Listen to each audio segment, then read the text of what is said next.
David Grush, un officier de l'armée de l'air américaine et ancien responsable du renseignement, ainsi que d'autres fonctionnaires du gouvernement, pensent que nous ne sommes pas seuls dans l'univers.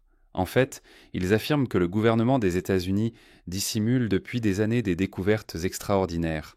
Les extraterrestres nous rendent-ils vraiment visite et nous espionnent-ils depuis des décennies? Aujourd'hui, nous allons explorer cette question à travers des images mystérieuses d'objets volants inexplicables, des rapports officiels du gouvernement et une potentielle interview avec un être extraterrestre, autant de preuves troublantes de l'existence d'une vie alien. Témoignages militaires sur les objets volants non identifiés.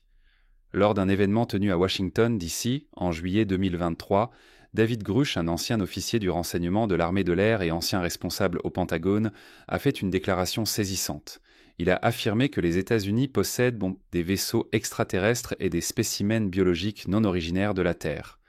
Ce qui rend cette révélation particulièrement significative, c'est que Grush a témoigné devant le Congrès américain sous serment, s'exposant ainsi à des conséquences légales sévères, y compris des accusations de parjure, s'il mentait. Au cours de l'audience, Grush a fait plusieurs autres déclarations troublantes. Il a affirmé que les États-Unis détiennent des objets volants non identifiés, OVNI, depuis les années 1930. Il a également révélé l'existence de programmes secrets américains s'étalant sur plusieurs décennies, visant à récupérer et tenter de rétroconcevoir des ovnis écrasés. Lorsqu'on lui a demandé si les occupantes de ces ovnis avaient été récupérés, il a déclaré que le Pentagone détient ce qu'il a appelé des biologiques non humains, sans toutefois fournir de détails précis sur la nature de ces entités. Grush a aussi mentionné connaître personnellement des individus ayant subi des dommages physiques en tentant de garder secrète la possession par le gouvernement de technologies extraterrestres. Cependant, il a expliqué qu'il ne pouvait partager aucun détail spécifique en dehors d'un environnement hautement sécurisé, connu sous le nom de Sensitive Compartmented Information Facility, SCIF. Il est important de noter que Grush n'a pas affirmé avoir vu personnellement les éléments qu'il décrit. Il s'appuie plutôt sur des informations communiquées par d'anciens hauts responsables du renseignement. Il a aussi précisé ne jamais avoir vu de photos des prétendus ovnis. Même si Grush ne disposait pas de nombreuses preuves tangibles pour étayer ses propos, il est intéressant de souligner que d'autres membres des forces armées américaines ont également eu leurs propres expériences avec des ovnis. Deux anciens pilotes de la Navy, David Fravor et Ryan Graves, étaient présents aux côtés de Grush pendant l'audience. Le témoignage de Fravor était particulièrement fascinant. Ancien commandant d'escadron à bord de l'USS Nimitz, il a vécu une expérience remarquable. En 2004, au cours d'un vol au large des côtes de Californie du Sud, il a repéré un objet qu'il ne pouvait décrire que comme ayant l'apparence d'un bonbon Tic-Tac. À cette époque, un système radar très avancé à bord de l'USS Princeton, un autre navire de leur groupe d'entraînement, détectait depuis plusieurs jours des véhicules aériens anormaux AAV. Ces objets descendèrent de 24 000 mètres à des altitudes bien plus basses en une fraction de seconde. Au départ, l'équipage radar pensait à un dysfonctionnement, mais après avoir confirmé que l'équipement fonctionnait correctement, ils ont commencé à observer ces objets évoluer dans des espaces aériens plus fréquentés. Le 14 novembre 2004, Fravor et un autre pilote, Alex Dietrich, en plein exercice avec le Nimitz Carrier Strike Group, ont reçu un ordre inhabituel: abandonner leur manœuvre d'entraînement et se rendre à de nouvelles coordonnées pour intercepter l'un de ces objets. En arrivant à l'endroit désigné, aucun objet n'était visible dans le ciel. Mais ils ont remarqué un phénomène étrange à la surface de l'océan, de fortes vagues blanches comme si quelque chose de volumineux se trouvait juste sous l'eau. Peu après, ils ont vu un objet voler à environ 15 mètres au-dessus de l'eau. Fravor l'a décrit comme mesurant environ 12 mètres de long, ressemblant à un tic-tac et ne présentant aucun moyen apparent de propulsion. Ces mouvements étaient incroyablement agiles et erratiques, comparables au rebond d'une balle de ping-pong contre un mur. Alors que Fravor le survolait, l'objet est soudain monté et s'est dirigé droit sur lui, avant de faire un virage brusque et de filer à une vitesse incroyable, réapparaissant à environ 100 km de là en moins d'une minute. Pendant cette rencontre, Fravor et Dietrich avaient en chacun un officier du système d'armes à l'arrière de leur avion. Ce sont donc 4 témoins, au total, qui ont vu cette scène. Fravor a expliqué que ce qu'il a observé dépasse notre compréhension actuelle des matériaux et de la technologie, non seulement à l'époque, mais encore aujourd'hui, même en projetant nos capacités technologiques sur les 10 à 20 prochaines années. Bien que Fravor n'ait pas pu filmer la scène, un autre pilote, Chad Underwood, parti en mission après le retour de Fravor, a réussi à localiser l'objet et à le filmer avec une caméra infrarouge très sensible. La vidéo s'est devenue célèbre dans les médias après avoir été authentifiée par la Navy. Étrangement, aucune enquête formelle n'a suivi cet incident. Fravor a révélé qu'après ce qui s'était passé en 2004, il n'y avait eu qu'un simple débriefing standard. Entre l'été 2014 et mars 2015, une série d'observations étranges s'est produite dans le ciel au-dessus de la côte est des États-Unis. Ces apparitions incluaient des objets étranges dont un ressemblait à une toupie en rotation, et elles se produisaient presque quotidiennement. Les pilotes de la Navy ont signalé ces anomalies à leur hiérarchie, notant que ces objets n'avaient ni moteur visible ni panache d'échappement infrarouge, tout en ATI, des altitudes de 9000 mètres et des vitesses hypersoniques. Ryan Graves, qui a également témoigné lors de l'audience de juillet 2023, a expliqué que ces objets mystérieux étaient bien constamment présents tout au long de la journée. Ce qui est frappant, c'est que les pilotes ont commencé à les remarquer après que leurs systèmes radars furent mis à jour, remplaçant les anciens modèles des années 1980 par une technologie bien plus avancée. À mesure que chaque chasseur recevait le nouveau radar, les pilotes ont commencé à détecter ces objets sur leurs écrans. D'abord, ils ont cru à des erreurs de lecture, mais il s'est avéré plus tard que ces objets étaient bien réels. Danny Aquain, un pilote de Super Hornet du même escadron que Graves, a vécu 2 rencontres avec ces objets. Lors de la première, il a repéré l'un d'eux sur son radar et a décidé d'approcher avec son avion, se plaçant à seulement 300 mètres en dessous de l'objet. Étrangement, bien que son radar indiquait clairement la présence de l'objet, il n'a rien pu voir avec sa caméra de casque. Quelques jours plus tard, un missile d'entraînement Quince s'est verrouillé sur le même objet et sa caméra infrarouge l'a également détecté. Mais visuellement, toujours rien. À ce stade, les pilotes ont commencé à spéculer que ces objets pouvaient n'ayez faire partie d'un programme de drones, classifié et très avancé. Mais leur perception a radicalement changé après un incident survenu fin 2014. Ce jour-là, Graves se trouvait à la base aérienne de Virginia Beach lorsqu'il a croisé un membre de son escadron venant de rentrer d'une mission, visiblement choqué. Le pilote avait une histoire stupéfiante à raconter. Lui et son ailier volaient en tandem, à environ 30 mètres l'un de l'autre, au-dessus de l'Atlantique, à l'est de Virginia Beach. Soudain, un objet a traversé l'espace entre eux, juste devant leur cockpit. Il l'a décrit comme une sphère entourant un cube. Cette quasi-collision a profondément secoué l'escadron, les poussant à déposer un rapport de sécurité aérienne. L'incident n'a pas seulement perturbé l'escadron, il les a aussi convaincus que ces objets ne pouvaient pas être issus d'un programme de drones secrets.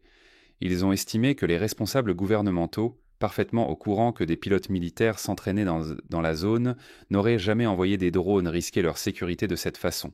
En réponse à tous ces témoignages, y compris celui de David Grush, le Pentagone a publié une déclaration niant ces allégations.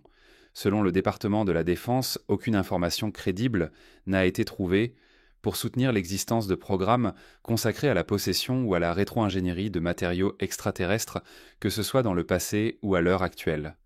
La NASA a également réagi, affirmant que l'un de ses objectifs principaux est d'explorer la possibilité d'une vie au-delà de la Terre. Cependant, elle a insisté sur le fait que jusqu'à présent, aucune preuve convaincante de vie extraterrestre n'a été découverte, et rien n'indique que les objets observés soient d'origine extraterrestre. Numéro 2. L'été de Virginia Passons maintenant à une histoire qui pourrait facilement être prise pour un film de science-fiction, mais qui est tout sauf de la fiction. En janvier 1996, les habitants de Varginha, au Brésil, ont été témoins d'un événement étrange. Ils ont aperçu un objet inhabituel en forme de cigare, de la taille approximative d'un bus scolaire, descendant du ciel avant de s'écraser dans un champ. Peu de temps après, les résidents furent surpris de voir une importante présence militaire dans la ville, sécurisant et bloquant plusieurs zones. Quelques jours plus tard, 3 jeunes femmes, âgées de 14 à 22 ans, marchaient dans un terrain vide entre 2 maisons lorsqu'elles sont tombées sur une créature étrange. Elles l'ont décrite avec une grosse tête, une peau marquée de veines, des protubérances sur le crâne et des yeux ressemblant à 2 sphères rouges. La créature, qui sera plus tard appelée l'E.T. de Virginia, semblait désorientée, ce qui a amené les jeunes filles à penser qu'elle était blessée ou malade. Effrayées, elles ont fui les lieux et ont immédiatement raconté leur rencontre à leur mère, décrivant la créature comme ressemblant au diable. Par la suite, donc, des rumeurs ont commencé à circuler dans la région. Certains habitants ont rapporté avoir vu des ovnis dans les jours précédant les événements. Puis les choses ont pris une tournure encore plus étrange. Des rumeurs faisaient un état d'autres créatures inconnues ou extraterrestres transportées à l'hôpital pour y être examinées. On parlait aussi d'êtres non identifiés errant dans une forêt voisine et de morts mystérieuses d'animaux dans le zoo local. Avec le temps, les passionnés d'ufologie ont commencé à établir des liens entre ces incidents et d'autres phénomènes inexpliqués. Une enquête officielle menée par l'armée brésilienne, conclue en 2010, a toutefois fourni une autre explication. Les autorités ont affirmé que les 3 jeunes femmes auraient en réalité croisé un sans-abri souffrant de troubles mentaux, surnommé Mourinho. Le commandant du 24e bataillon de police militaire a présenté des photos de cet homme, présentant des handicaps mentaux et dont l'apparence physique correspondait à la description faite par les filles, suggérant qu'elle l'aurait point pris pour un extraterrestre, notamment parce qu'il était sale à cause de fortes pluies et accroupi près d'un mur. En ce qui concerne la présence militaire, l'enquête a conclu qu'il ne s'agissait que de patrouilles de routine effectuées ce soir-là. Quant aux soi-disant extraterrestres vus à l'hôpital, les autorités brésiliennes ont affirmé qu'il s'agissait en fait d'un couple de personnes atteintes de nanisme. Malgré ces explications officielles, beaucoup de résidents restent convaincus que l'armée brésilienne a bel et bien capturé 2 entités extraterrestres et qu'elle aurait intimidé les témoins pour les réduire au silence. Skinny Bob. Parmi toutes les vidéos prétendant montrer des rencontres extraterrestres sur Terre, aucune n'est aussi troublante que celle mettant en scène une entité extraterrestre connue sous le nom de Skinny Bob. Cette créature étrange se distingue par son crâne proéminent et ses grands yeux noirs en forme d'amande, devenus emblématiques dans les représentations des visiteurs extraterrestres.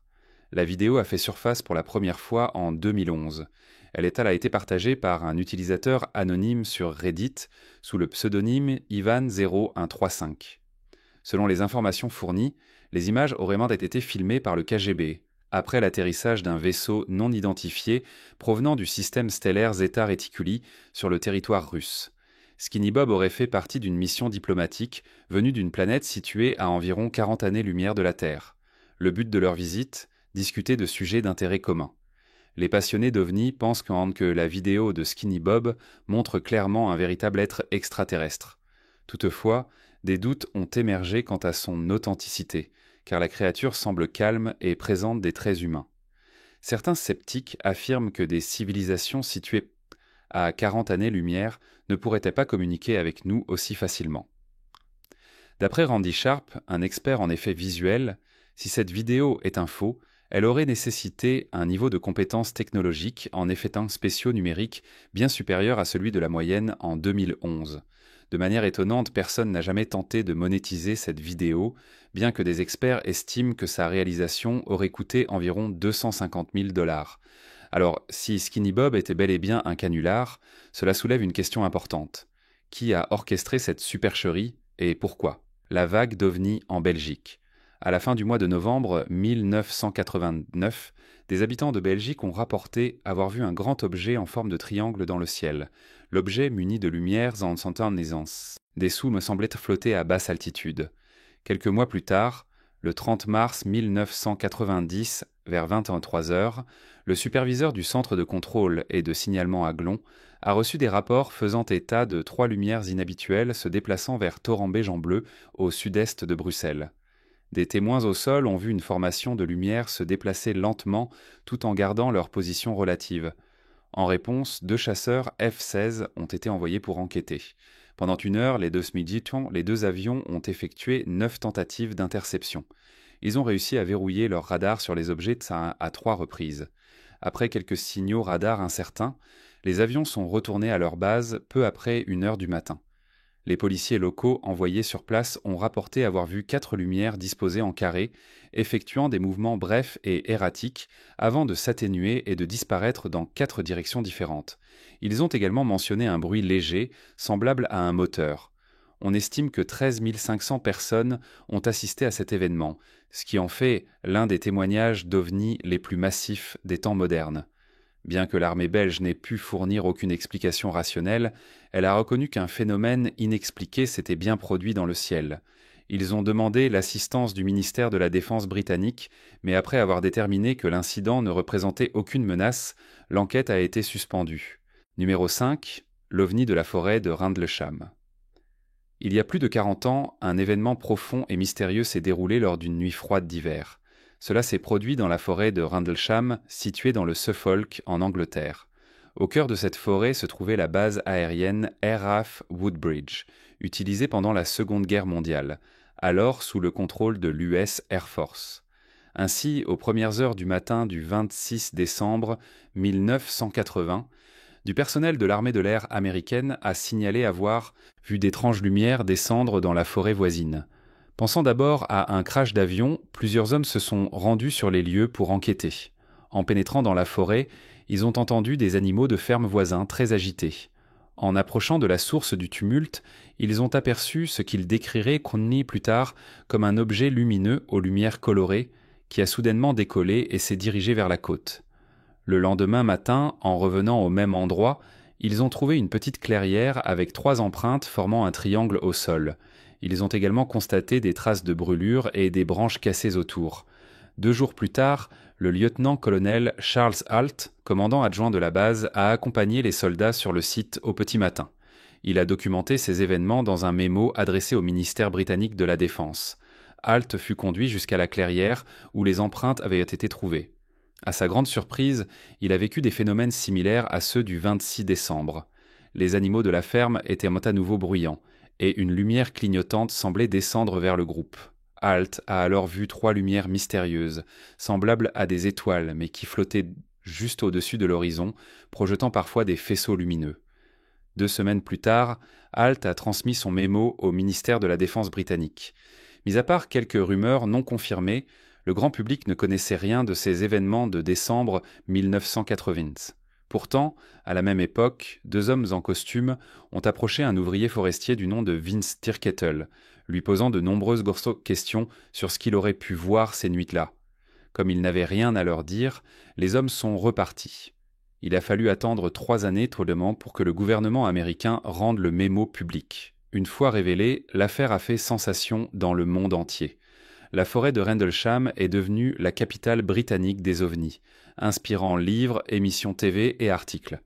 Portée par cette notoriété, la commission forestière a même mis en place un parcours thématique sur les ovnis, avec une reproduction de l'objet décrit par les militaires américains. Mais une question demeure, les événements des 26 et 28 décembre 1980 constituent-ils une véritable rencontre avec un objet extraterrestre? Et vous, qu'en pensez-vous? Numéro 6. L'incident OVNI de Levelland, une ville du Texas comptant environ 10 000 habitants en 1957, a été le théâtre d'un événement que les ufologues considèrent comme l'un des plus marquants de l'histoire des ovnis. Ce qui le rend unique, c'est le grand nombre de témoins ayant vécu ce phénomène en un laps de temps très court. Alors que s'est-il passé exactement? Dans la soirée du 2 novembre 1957, le bureau du shérif de Levelland a reçu un appel alarmant. Un homme en détresse a signalé qu'avec un ami, alors qu'il circulait sur une route rurale à environ 6 km à l'ouest de la ville, ils avaient vu un immense objet en forme de fusée sortir d'un champ et foncer droit sur leur camion. Craignant une collision imminente, les 2 hommes se sont jetés dans un fossé au bord de la route. L'objet a survolé le camion à très basse altitude, provoquant une puissante détonation. Le moteur s'est arrêté et les phares se sont éteints. Quelques secondes après la disparition de l'objet, tout était revenu à la normale. Au début, les officiers du shérif n'ont pas pris cette histoire au sérieux. Mais 1 heure plus tard, une autre personne a rapporté un phénomène identique, avec une panne électrique causée par un ovni. Les scepticismes se sont rapidement dissipés lorsque d'autres témoignages ont afflué, tous similaires, un objet massif émettant une lumière intense capable de faire caler les moteurs. Ces apparitions n'étaient pas limitées à l'ouest de Levelland. Elles ont également été signalées à l'est et au nord de la ville. Vers 1h30 du matin, le shérif Weir Clem et un adjoint ont décidé d'enquêter eux-mêmes. Ils ont aperçu une lumière étrange à environ 300 mètres devant eux. Peu après, Ray Jones, chef des pompiers de Levelland, a lui aussi eu des problèmes de moteur en observant le même phénomène. L'explication officielle de l'US Air Force fut qu'il s'agissait de foudre en boule. Cependant, cette hypothèse pose problème. La foudre en boule ne dépasse généralement pas quelques dizaines de centimètres et l'objet observé était beaucoup plus grand. Le projet Blue Book, chargé par l'armée de l'air d'enquêter sur les ovnis entre 1947 et 1969, a évoqué la possibilité d'un orage électrique pendant les observations. Mais il convient de noter qu'aucun orage n'a été signalé dans la région cette nuit-là. Numéro 7, mystère dans le ciel du Texas. Le 25 août 1951, lors d'une soirée d'été calme à Lubbock, au Texas, un groupe de scientifiques du Texas Technical College s'était réuni dans le jardin du professeur de géologie Dr. W. E. Robinson. Autour d'une tasse de thé, ils discutaient là des micrométéorites, quand vers 21h20, ses collègues universitaires ont été témoins de quelque chose de vraiment extraordinaire dans le ciel immense du Texas. Une formation en V composée de 15 à 30 lumières bleu-vert passant au-dessus de leur tête. Malgré leur étonnement, ils ont conservé une approche scientifique, pensant que le phénomène pouvait se reproduire. Et effectivement, environ 1 heure plus tard, les lumières de sont revenues, cette fois dans une formation moins structurée. Tous les scientifiques ont alors reconnu avoir observé un phénomène remarquable. Mais une grande question restait en suspens. Qu'avaient-ils réellement vu ? Les professeurs n'étaient pas les seuls témoins crédibles cette nuit-là. À Albuquerque, au Nouveau-Mexique, à environ 560 km de Lubbock, un employé de la Sandia Corporation, une entreprise top secrète liée à la Commission de l'énergie atomique, était dehors avec sa femme au crépuscule. Tandis qu'ils admiraient tant le ciel, ils ont soudainement vu un appareil massif passer rapidement et silencieusement au-dessus de leur maison. Ce qui les a particulièrement troublés, ce sont 6 à 8 paires de lumières bleuâtres et douces le long du bord arrière des ailes. Environ 1 heure plus tard, Edward Ruppelt, un éleveur retraité de Lubbock, a raconté une observation inquiétante faite par sa femme. Peu après la tombée de la nuit, alors qu'elle retirait des draps de la corde à linge, elle est rentrée précipitamment dans la maison, visiblement bouleversée. Elle avait vu un objet important se déplacer rapidement et sans bruit au-dessus de leur domicile. Elle l'a décrit comme ressemblant à un avion, mais sans fuselage visible, avec des paires de lumières bleuâtres brillantes le long du bord arrière des ailes. Quand Ruppelt est arrivé à Lubbock fin septembre pour enquêter, des centaines de résidents avaient déjà signalé avoir vu ces lumières étranges au cours des 2 semaines précédentes. Mais certains n'ont pas attendu les autorités pour agir. Les professeurs de Texas Tech, par exemple, ont immédiatement alerté des journaux locaux comme le Lubbock Avalanche Journal et ont lancé leur propre enquête informelle. Au cours des semaines suivantes, eux et leurs amis ont observé les lumières 12 fois supplémentaires.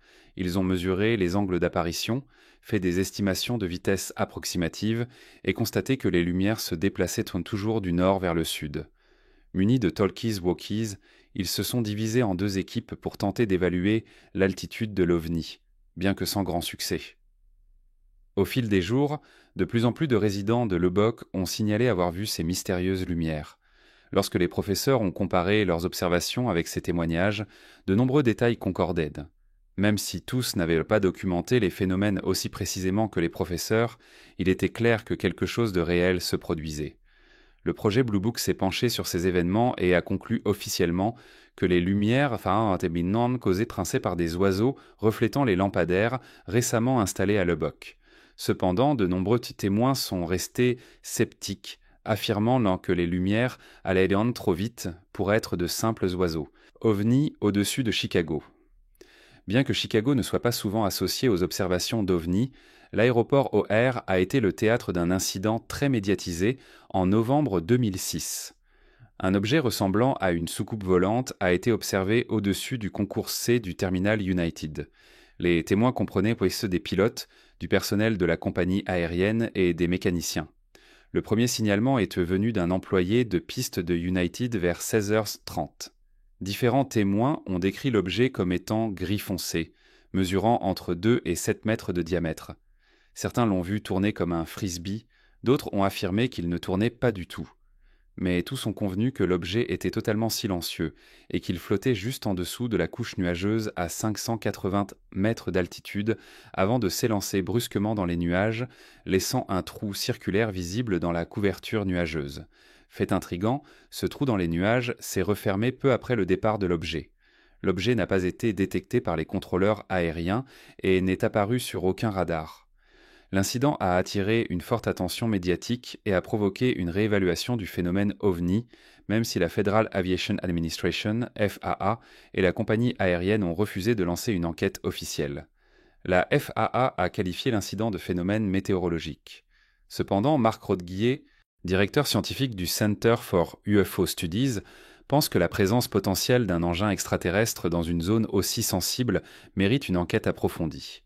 Les enquêteurs spécialisés dans les ovnis ont critiqué la décision de la FAA, estimant qu'elle contredisait son devoir de sécurité, surtout en ce qui concerne les violations potentielles de l'espace aérien américain, comme cela aurait pu être le cas à O'Hare. Le Chicago Tribune a rapporté que certains témoins se sont dit déçus et frustrés par le refus des autorités fédérales de mener une enquête plus sérieuse.